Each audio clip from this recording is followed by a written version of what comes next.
Hello and welcome again to the Patient First Podcast. I am your host, Dr. Bryan Laskin. And today I'm super excited that we have an amazing guest back with us again, Dr. Christopher Phelps, who's an entrepreneur, general dentist, and all-around amazing human being who has also created the Dental Slang podcast and is an Amazon best-selling author with the book, Grow Your Dental Membership Plan. So Dr. Phelps, thank you so much for being on the podcast again. Thank you. Thanks for having me. Sure. And we have launched at Upgrade Dental a phenomenal course that you put together called the Maximum Case Acceptance Workshop. And I can think of like the cases that I've had done where we went through a bunch of treatment planning. I had a diagnostic wax up made, right? And in my mind, I was just so excited to do this, these veneers or this full mouth reconstruction for a patient, and then it just never gets done. I don't know if that's common, but I probably have the shelf of undone cases that I just right. Do you run across that? Yeah, a shelf of what could be or what could have. Yes. I was talking with somebody else today about a similar topic, but it's really a shelf of my failure in discussing the value to the patient of what could have been, like you said. I mean, because realistically, the patients just don't show up, have you take impressions and almost gag, and then go through and have you do a diagnostic wax up to not improve their smile, right? Right. Yeah. In essence, they're sitting in our chair, whether we realize it or not, they've committed to spending their money somewhere, right? To doing something. What they're trying to figure out in that moment is ultimately, do they like and trust us enough to do it? And if they return, if we do what we're supposed to, then we get a yes. If we fumble along the way or any steps along that path, we get a no. In essence, sometimes that's a direct no. Hey, you want to do those veneers? Nope. Or an indirect no is what we mostly hear. Let me check my schedule. Let me talk to my spouse. Let me do anything else but say yes to you right now. So, Yep. Because I can't tell you of those models on my shelf if there's ever been somebody that said to me, no, I don't think I'm going to do that. For me, it's always the like, 'cause every single one of those is hit true to me. Like, got to check my schedules, check with my spouse, that kind of thing, right? yep, yep. But ultimately, that just means that somewhere along the way, we had some opportunities and we didn't communicate it properly, and therefore we ended up with a no instead of a yes. One of the main things that I don't want to say people are doing wrong, but that people are, how are they dropping the ball? Well, I think they're dropping the ball because they're listening to the excuse patients tell us when we hear a no, right? We follow up with them later. Hey, why didn't you do that treatment? And it's always the same excuse. It's too expensive, right? And therefore, we make our strategies around the excuse. Well, if price is the problem, well, let's just discount it. We'll keep discounting and discounting and discounting it, and hopefully, some will respond. And while some do respond to a discount, ultimately it's still not enough to get the majority of the people to move because that's not what was really behind the decision. Right. And it's really understanding and backing it up that there's these other factors, these principles of persuasion that people lean on in the moments leading up to that time. It's time to make a decision. And in the moment, it's time to make a decision. And if these things are in their environment, it tends to trigger a yes. And if they're not, then they tend to trigger a no. What percentage of these no's are like small cases versus large cases? So I was talking about the the full mouth reconstruction wax up that you did, but oftentimes this is like a single unit crown that the patient doesn't have any. It could be just something that is relatively small too, Right. right? Do you see that a lot? Oh, definitely. And, and the smaller kind of stuff, it's the battle of want versus need and being told versus being in control. And too many times I think, if there's lack of pain or not, right? If there's pain top of mind, obviously they're motivated, they're going to do something. So your case acceptance should be higher on some treatment if you can get them out of pain. But for the other stuff, the non-pain situations, that's where it gets a little more challenging. And so one of the things I see people do, dentists especially on the small stuff, is they just keep telling people what to do. They tell them what they need. You need this crown. Okay. Well, the problem with that is that we as human beings, we want to feel like we're in control of our destiny, right? We're in control of our situation. And, even as children, we didn't like to be told to do stuff, right? And we hated that every time your mom or dad said, you got to do this, or somebody told you to do something. So we kind of made a vow as a child, whether you realize it or not, that we're never going to be told again when we are in control of it. So now here we got somebody sitting in the chair. Let's say I'm your male patient, and you come in and tell me I just need a crown. Well, you're telling me that is basically you taking my control away. You're dictating that to me, right? You're backing me into a corner almost. I almost feel like coerced or intimidated. But my tendency is to want to take that control back. So I decide in that moment in my head, "Oh, hang on a second, I'm in control here, right? It's not hurting. I'll decide what I do, not you. So you know what? I think I'm good, right? And while they are internalizing this in their mind, all we hear is just the, sure. Well, it sounds interesting. No, I get it, but let me check my schedule and I'll call you back as a result. And instead, if we could just get back into, get out of telling them and getting to offering them more choices, then suddenly every time that we give them a choice of this or that kind of situation, and every time they choose, now they're in control of the situation and their care, and they're more likely than ever to move forward and say yes. Right. I definitely resonate with that. I mean, the very first memory I have as a child is my mom telling me to put on my pajamas and me saying no. So I mean, that's that's definitely true for me. And I mean, you work with all sorts of dentists all the time and talking about case acceptance and how to maximize it.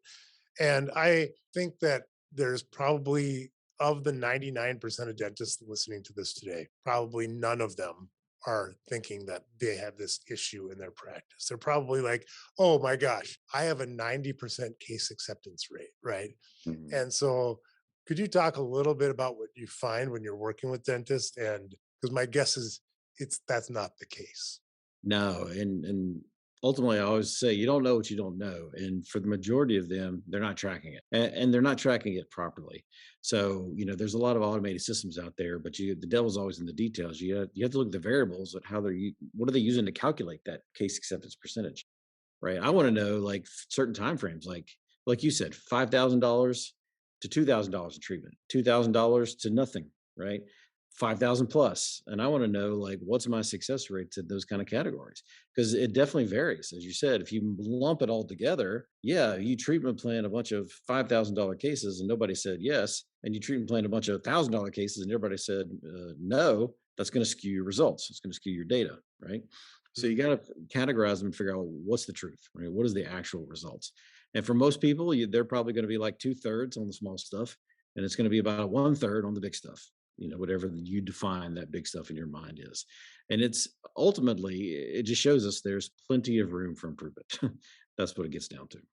Well, and I want to highlight, right? So if you're with the small stuff, you have two-thirds success rate for the average practice. That means that 33% of your practice, of your patients, everything that you discussed with, well, one out of every three hygiene exams that you're doing today, where you treatment plan something, that patient isn't going to go through with the treatment that they need, that you've diagnosed, that you've said that this is in your best interest to do this, and it's not getting done. And then, by the way, you're not getting that revenue in your practice too, right? I mean, Right. it's a huge issue. I want to highlight that if, which is, there's 25% of the adults walking around the US right now. I read that with active caries, and they know it, they're not doing it. That is a failure on us as a profession, I think, in presenting the value to patients.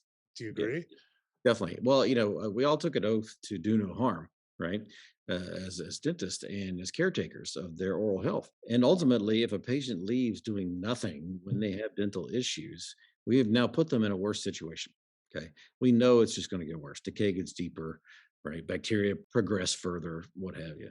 So that's why I always try to make it my goal in my practice that everyone leaves with an appointment for something.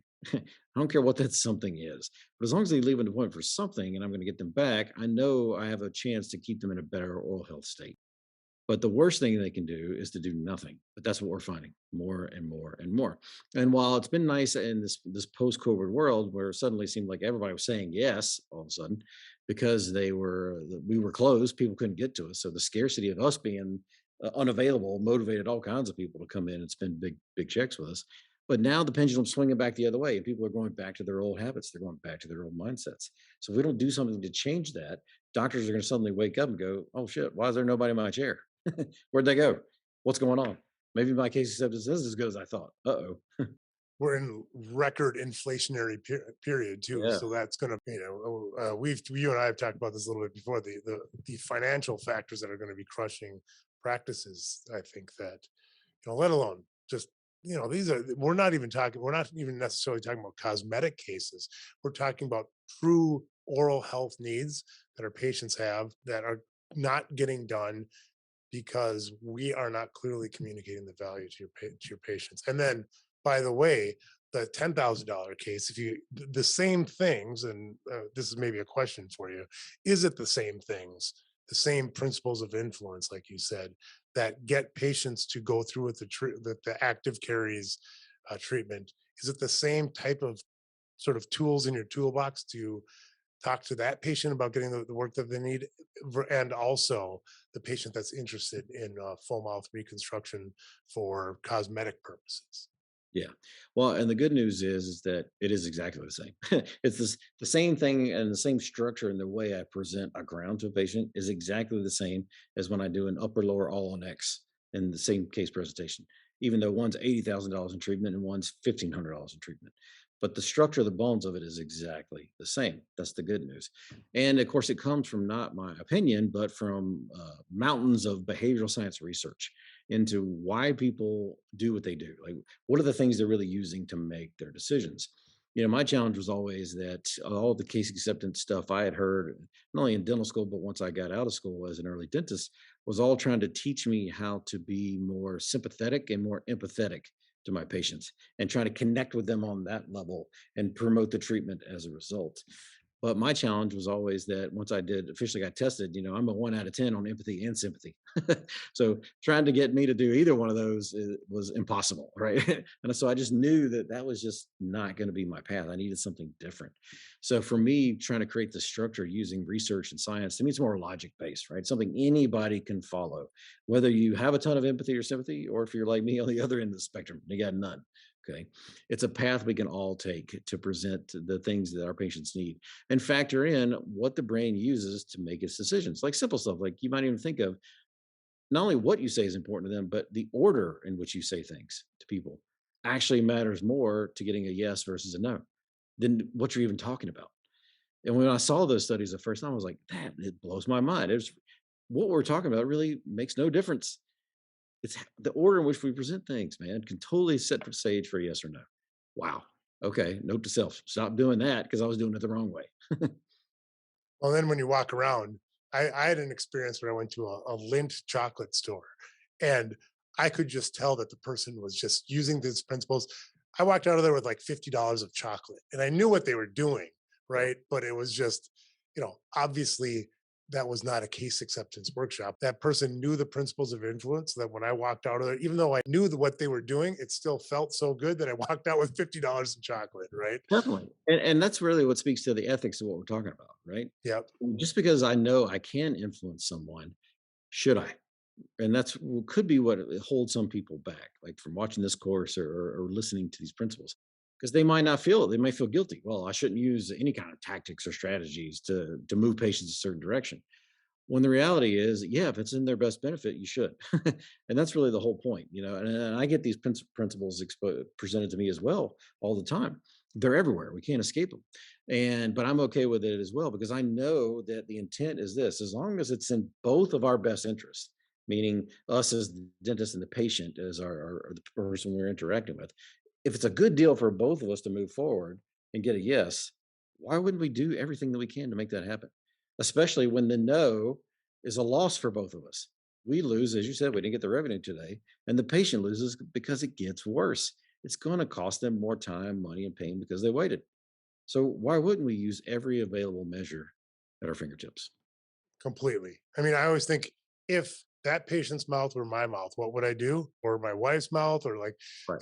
that's a very easy gauge. And by the way, the principles of influence are being used by the chocolate company that sold me the chocolate, by soda, by vaping tools, by people that don't have the best interests of their patients in mind, right? Of our Oh, patients in mind. So it's up to us to help influence people to do kind of what's in their own oral wellness goals, right? yeah. Well, and the truth is, if people really understood their dental condition like we do, if they really knew it to our level of expertise, right? That it really was going to cost them more time, money, pain. If they saw all the patient examples of people that waited and how bad it got and the worst situation to put them in down the road, if they really understood that, most people are smart enough, they wouldn't wait. They would Mhm. move now, right? And so, if I could do a Vulcan mind meld with people, great. Just transfer or just a data dump of everything I know. It'd be the easiest case acceptance possible. Hang on a second. Beep, beep, beep. You get it now? Oh, I'm in. Okay. But until we can do that, well, we have to lean on what we can use, right? And that's where these Yeah. principles. That's great. Well, the stakes are high, obviously. I mean, both for revenue for your practice, for the oral health of your patients. And I love the way you break it down in the course. And so thank you so much. Dr. Phelps has created this maximum case acceptance workshop that's available at Upgrade Dental. Just go to upgradedental.com/Phelps. We'll put a link around this video. And I mean, there's some great gifts that you've done available. There's the course. I mean, probably within the next 2 hours would pay for itself if you implement anything in there. So I think you're the master of case acceptance, and so very much appreciate bringing your knowledge to Upgrade Dental and this workshop, which is phenomenal. Thank you. Awesome. Thanks, Brian. Yep. Well, go to upgradedental.com/Phelps, and I look forward to seeing everybody next week on the Patient First Podcast.